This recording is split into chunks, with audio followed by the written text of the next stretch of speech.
Hello! வெள்ளை துணிங்கள எப்படி வெள்ளையா வச்சுக்கிறதுன்றது தான் இன்றைக்கி ஷார்ட்ஸில் பார்க்க போகிறோம். இதுக்கு நான் ஒரு ட்ரிக் எப்பவுமே ஃபாலோ பண்ணுறது பார்த்தீங்கன்னா, ஒயிட்ஸ் எல்லாம் செப்பரேட்டாக வாஷிங் மிஷினில் போட்டு, எப்பவும் போல் நீங்கள் யூஸ் பண்ணுற வாஷிங் பவுடர் இல்லைனா வாஷிங் லிக்விடை வந்து ஊற்றிட்டு, ஒரு கர்ச்சிஃப் செப்பரேட் கர்ச்சிஃப் இல்லை தனியாக ஒரு வெள்ளை துணி எடுத்துட்டு, அதில் வந்து ஒரு 2 ஸ்பூன் அளவுக்கு உப்பு, ஒரு ஸ்பூன் அளவுக்கு ஃபுல்லாகவே வந்து பேக்கிங் சோடா, அதாவது நம்ம இட்லி சோடான்னு சொல்லுவோம் இல்லைங்களா, அது ஒரு ஸ்பூன். இது கூட பார்த்தீங்கன்னா முக்கியமான இன்க்ரீடியன்ட் வந்து டிஷ் வாஷிங் லிக்விட். நான் வந்து ப்ரில் லிக்விட் ஒரு ஸ்பூன்லேருந்து 1 ஸ்பூன் வரைக்கும் எடுத்திருக்கேன்.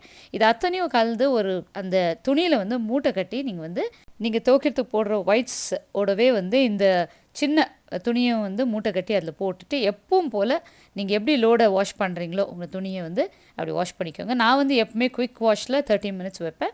இது ஆனதுக்கப்புறம் நீங்கள் வந்து உங்கள் வெள்ளை துணிங்களை பார்த்தீங்கன்னா அதிலே ஒரு டிஃப்ரென்ஸ் தெரியும். காலரில் இருக்கிற அழுக்கெல்லாம் போய் உங்கள் வெள்ளை துணிங்க எல்லாமே வந்து பளிச்சனாயிடும். ட்ரை பண்ணி பாருங்கள். தேங்க்யூ.